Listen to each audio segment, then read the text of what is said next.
Hey everybody, I should probably rename this channel to something like the Throttle Model Reviewer or the Throttle Model Critiquer, but won't do it quite yet.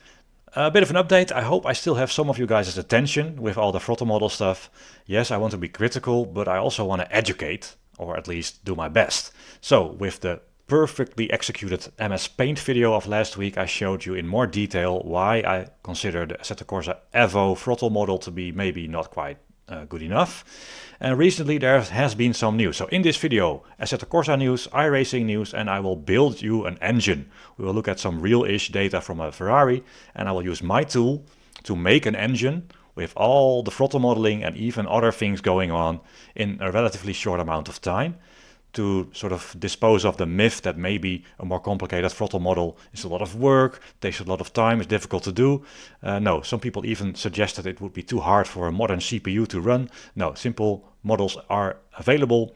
And even though my skills are quite limited with programming, I made something that makes all sorts of mapping and curves. So stick around to the end of the video to learn more how I make an engine. It is, well, it will involve spreadsheets. So we are back to normal and you can watch other channels now. First though, Assetto Corsa. I was watching a stream of Niels Nujoks. No, I'm sorry, Niels. And of course, I was sort of poking a little bit. They are aware, that's good. I don't know if they, well, they said they don't make it a priority just yet, but they are aware of it and they would like to improve it at some point. So, hey, it's noted. Maybe one day it will improve. And actually, I hope if they watch the last part of this video, especially for road cars, they will have more reason to sort of, consider it not at the end of development, but maybe sooner. But, they have a huge amount of work to do and I respect that. And they have good people on board and their will is good. So no hard feelings, of course, that is not there yet. I just really hope that they will eventually get to it and won't postpone it so long that, well, the game is out and it's still not in. Now over to iRacing, though. That was a surprise. I spoke to Aid, and now some people, if you are in a retirement home, you may remember that in R Factor a very, very long time ago, Aid Allen, Tech 8 as he was known back then, made a plugin for R Factor 1 that sort of brought physics-based force feedback to the sim, which really transformed it, for which we are forever thankful, because that sort of paved the way for GameStocker and Automobilista as well to use sort of pretty good physics-based force feedback. We should also mention Leo Bodner from the circuit boards, USB boards, and force feedback motors as well. He made sort of a parking lot feel force feedback that's blended together with Tech 8 code, and it became a real feel plugin used in Automobilista 1.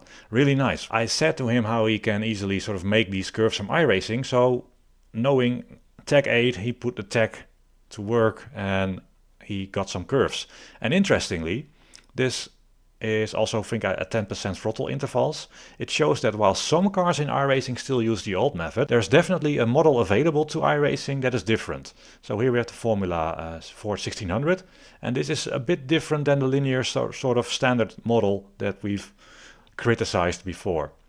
This is a cup car, lots of engine braking here, that's quite significant, but also it's a bit different, so that's pretty cool. Here we have the BMW M2, and it does appear to be sort of the old linear model again, so I think they have something to tweak or use, and at least they have something available to them. But some cars here, like the M2, this is better again. This is the MX-5, it looks more like I would expect.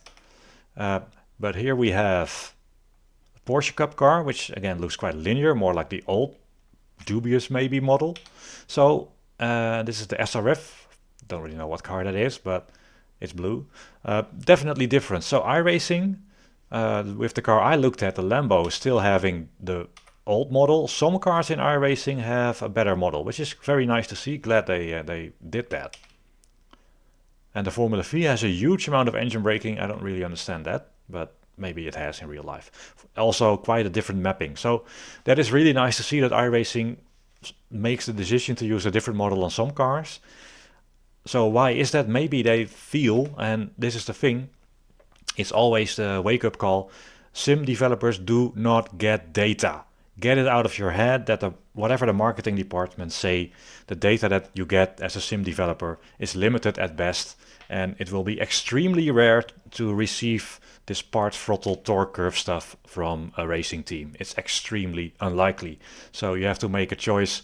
What might happen? How should I model it? What do we do here? Because there is no data, even iRacing, while claiming they are the most realistic sim themselves, they do certainly not have data for this for all cars. It's impossible.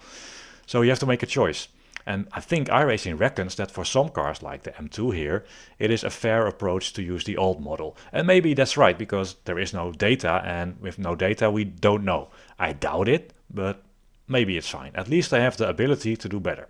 Well, do different, maybe. Here is some evidence, with quote marks, why the linear model, like this BMW, is still, I think, just, there's no data, we aren't sure, but probably not right. Here we have an insane lap, well, the end of an insane lap, by Christopher Mies in an Audi R8 GT3 at Bathurst, sub 2 minutes. You should definitely watch that video, I will link to it, and I hope I won't get eternally banned for showing a zoomed in little clip of it. Watch the throttle. 9% accelerating, 10% accelerating, okay, 10%, 9% accelerating, sort of 75%, clutch in, no throttle, see how it pulls away. Okay, let's do that again. So first, let's see, he is in second gear, maybe he goes down as 9% throttle, and we are sort of accelerating a little bit, reaching a certain speed. We will reach 74, 75 kilometers an hour with 9% throttle in second gear, but most importantly, you can hear the engine wants to rev up a bit. It wants to reach around 4,000 RPM.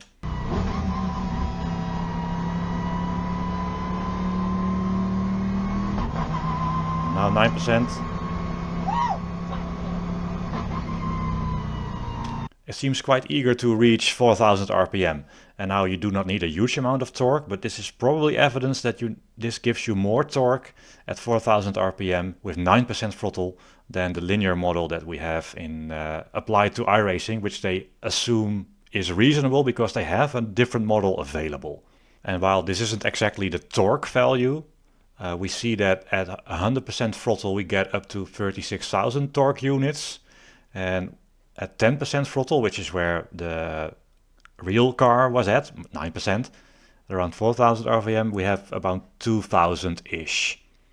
So if the engine has 500 Newton meters,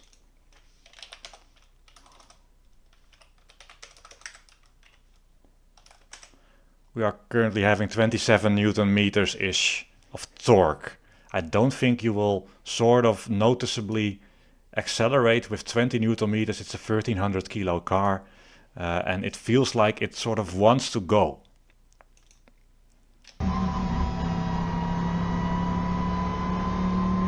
It even accelerates. I don't think you can do that with so little torque. So I think, even though this is just a snippet of information, this points towards, at least at low throttle percentages, that linear model, that old model, and that iRacing still chooses to apply to this car. I don't think it's real. That doesn't give us the answer what is real, but it may point into the direction that it's definitely not that model. And when he has the clutch in, we are at 1000 RPM, and he seems to let the clutch out. Now, we don't know what happens. Maybe when the ECU detects this, it adds a bit of throttle. Maybe that's what we don't see here, but it might still apply. I don't know. But it seems to not stall when he lets go of the throttle. And it comes back at 2000 RPM. If there was no torque on the engine,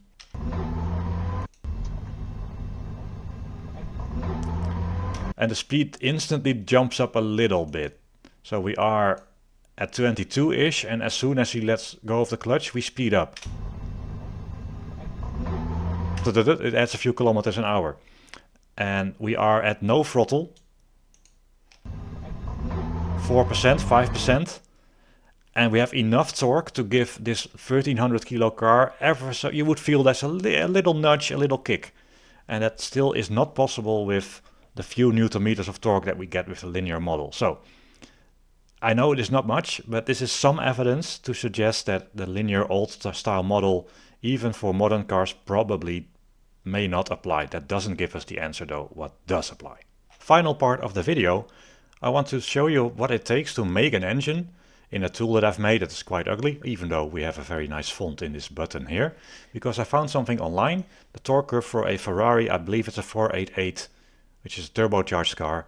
And this is what I want to get across, because especially in AC Evo, which will have quite a few road cars, I believe, I'm not sure exactly, but I wouldn't be surprised if lots of road cars today are heavily limited in power in lower gears. This is an example. In first gear, I think this is first gear, we have an entirely different torque curve than in higher gears, in top gear here. That's why, because you simply cannot get this, what will this car have, like 700 horsepower, simply useless, you cannot put it to the ground, and even an M3 will have 500-600 horsepower with all the turbo stuff. Cars are still powerful, but you can almost be sure, I would think, that in lower gears you do not get the advertised power. So, if you make cars like this in a sim, not only would you want to have the throttle model, as in discussed in the previous videos, to be probably good, maybe you also want a system where you can have different engine responses in different gears. I can do that, we can do that in AMS1, can also be done in AMS2. I do not know, I think RF2 doesn't allow it, I don't know what other sims do it, maybe this is an AMS1 and 2 exclusive, I don't know. So let's try to make an engine, because people said it would be quite a lot of work, maybe even hard on the CPU. Not really true. Let's see if we can get something like this. I won't make it exactly, but let's make something like this in my tool, see how long it takes. We are generating some 5,000 numbers, so that's quite a bit. So let's just start enter the numbers. So let's say the engine stalls at 400, idles at 1,000, has a limiter at 8,000, has 770 silly newton meters. Pacing like that. The engine braking is 10% at idle, 20% at the limit. We can always tweak it. Now we make a curve. Something like that.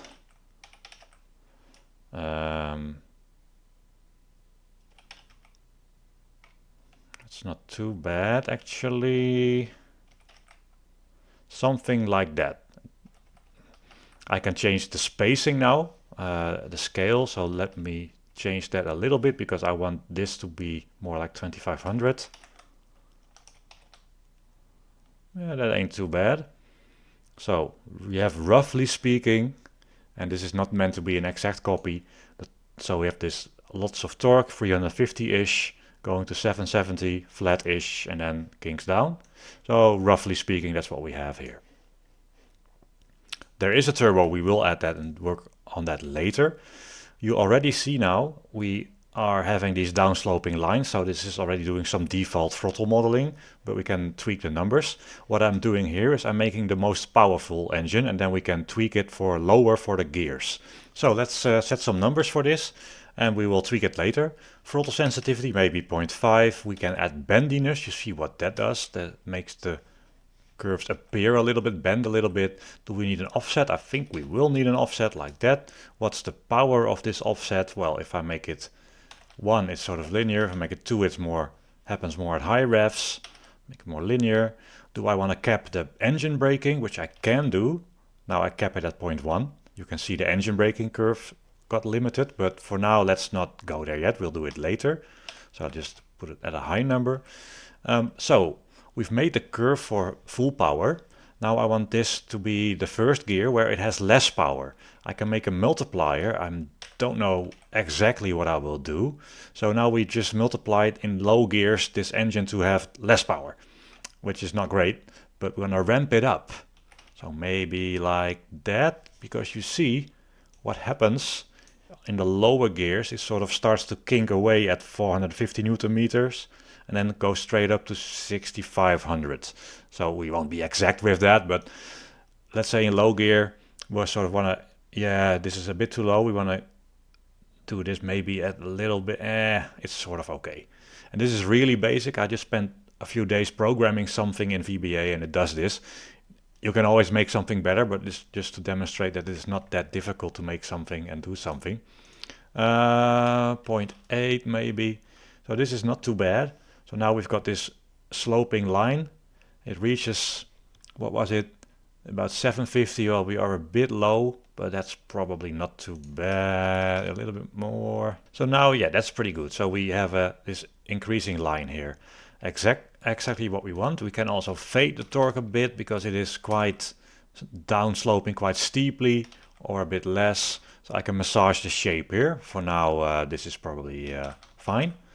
This will become something later. Now we have this curve and we have the maximum curve that we are currently not seeing. I want to fade from this curve over a number of gears into the full curve. So maybe my maximum gear is, I don't know, 6th gear.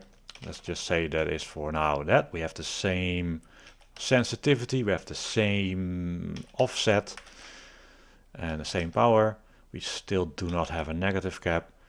Okay. What it will assume now is that at this gear, in this gear, we have the full torque. So let's hope the spreadsheet isn't broken. Oh, thick borders. This is my gear. So we are in first gear, first gear, neutral, first gear, second gear. See the engine, see it change? Another gear. And then in 6th gear, we are there. See what happens? Not quite the same. But as I go up the gears, we go from sort of this curve to sort of that curve. This is really quite neat, and while not perfect, and that is also because I just spent some time and I'm not an amazing programmer or anything, you can imagine that what I've done now is generate 5,000 numbers, and I've just spent a few minutes tweaking some numbers. This is not a lot of work. Well, I mean, once you have a tool like this, and ideally make it a bit prettier. So what else can you do? Well, there are a few more things. Modern cars can have all sorts of trickery applied, not just this fading in of power, which is really, you can imagine the drivability in first gear. If you have a car like that with road tires and you try to get this torque curve on the ground, even this, or that one, there's a huge difference in drivability, and also a huge difference into what throttle percentage gets you wheel spin. So smart car developers will map this, ideally, probably, maybe, I don't work in the car industry, so that you always have a bit more torque available than you are likely to have grip, but it's useless to have 6 times the power available than you have grip. So maybe by doing this, Ferrari has been quite clever to match the delivered power to the wheels to the grip that you're likely to have, and that means your throttle pedal fully controls the grip available plus just a bit of wheel spin, rather than giving you 600 horsepower when you can only use 300. So that's quite clever. However, there are more things that you can do. Engine braking is another thing you can tweak, because in most cars, in low gears, the engine braking can be quite severe. You can really feel it in first gear, for example. And if you shift down mid-corner, maybe you end up sliding the car off the track or off the road. So a thing you might want to do is reduce engine braking in lower gears. We can also do that with this spreadsheet. So this negative cap, let's set it at, you see what happened here? I capped this engine braking curve here at a lower value, because uncapped, you know, it was rising quite a bit. So maybe by limiting engine braking like that, first gear and low gears are much better. And what about high gears? Well, maybe we always want to have a slightly reduced engine braking, which you can also have in the maximum gear by having the negative at 0.15. So now engine braking is reduced. Let's go up the gears and watch the lower line. So first gear,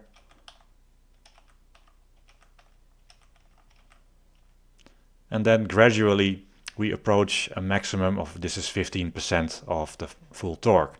So here we've limited engine braking a bit, especially in low gears, which will definitely help drivability as we downshift, especially in corner, and the engine braking effect will be quite different. Another thing, in reverse, do you want to go 8000 RPM? Maybe not. This is programmed in about 4 seconds.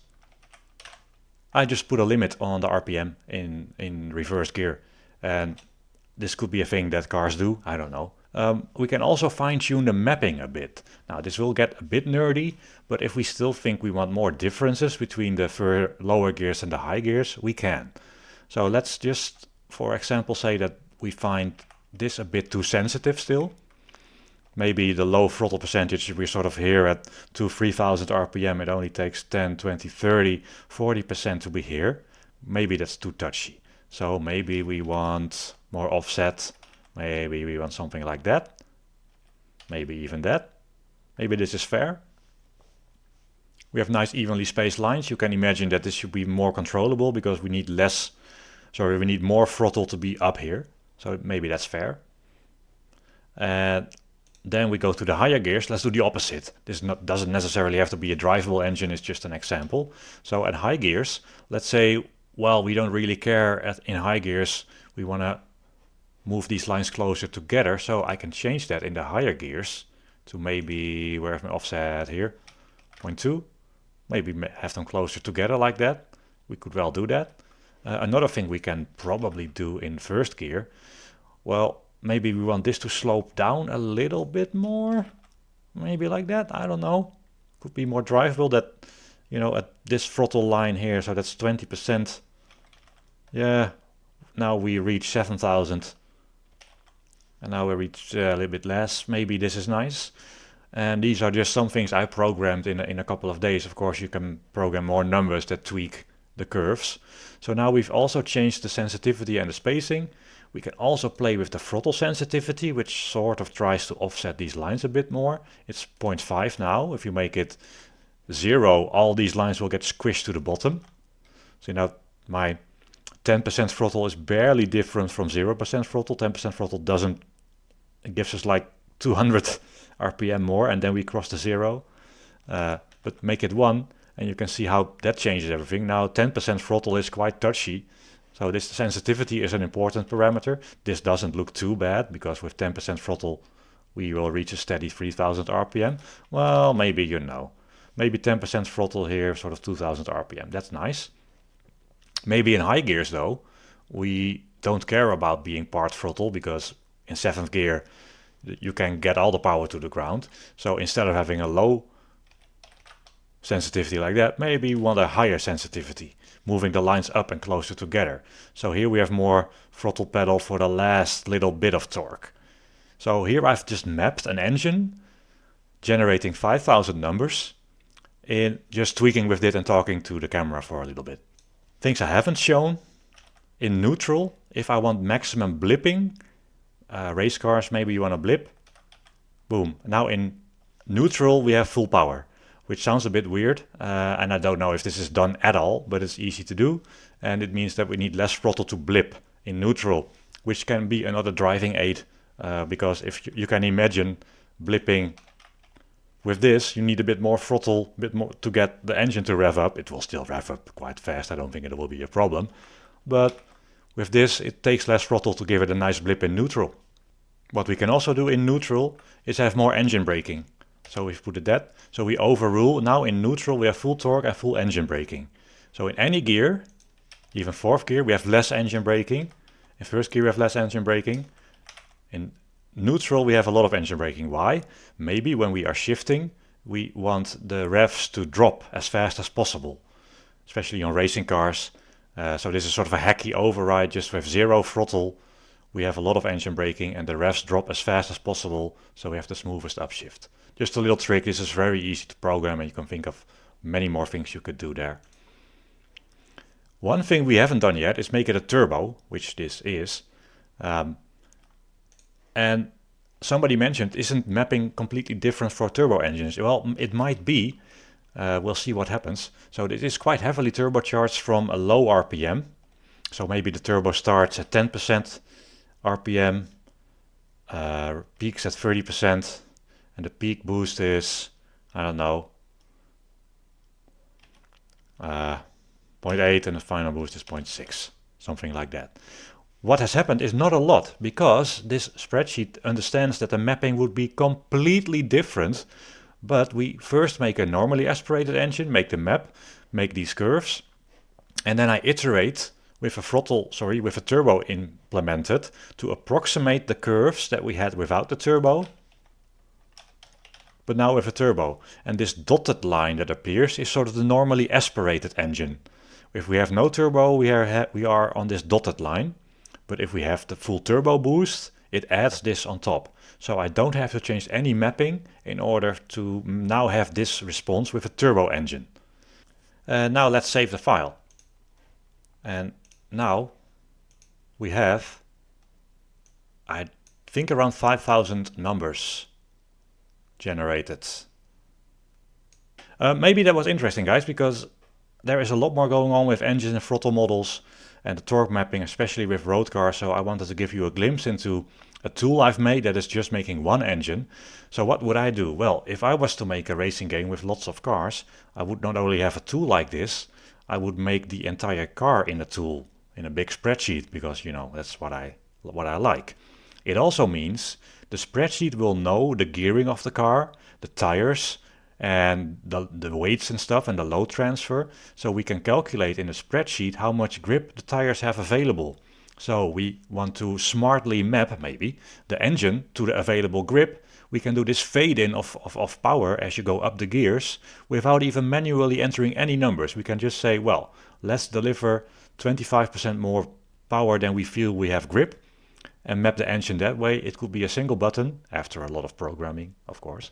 And then you have a map that is gear dependent on your modern car, because you probably won't get data for these cars and you have to sort of tweak it yourself. And you can see that tweaking one car is now only a few minutes, but if you have 100 cars, then I wouldn't even do that. I would automate the tweaking and make it based on available grip, maybe some other parameters. So instead of manually doing these 20 numbers that turn, well, what are these? Yeah, 30, 40 numbers that turn in 5,000, I would reduce it even further and look at the other car specifications to come up with the power that we want in each gear and fade it in based on the grip and the downforce and the tires and stuff like that. So it doesn't have to be a lot of work and you can manage it quite easily. And if there's feedback from the community, you can tweak the car with just a few numbers rather than having to tweak 5,000 numbers. So maybe after giving you the brief news update, this was helpful to see what might go into throttle modeling beyond just the shape of the curves, but also the ramping of power and doing other things. And modern cars do this. So, you know, I would say if you make a modern sim with modern cars, you have to consider doing something like this. And it's not that hard. It's quite, you know, doesn't take a lot of time. Once you made the tool, it makes it quite easy. So the workload after you have the tool isn't extreme. Thanks for watching. Hope you found it interesting. Leave a comment if you have a question, and I talk to you later. Bye bye.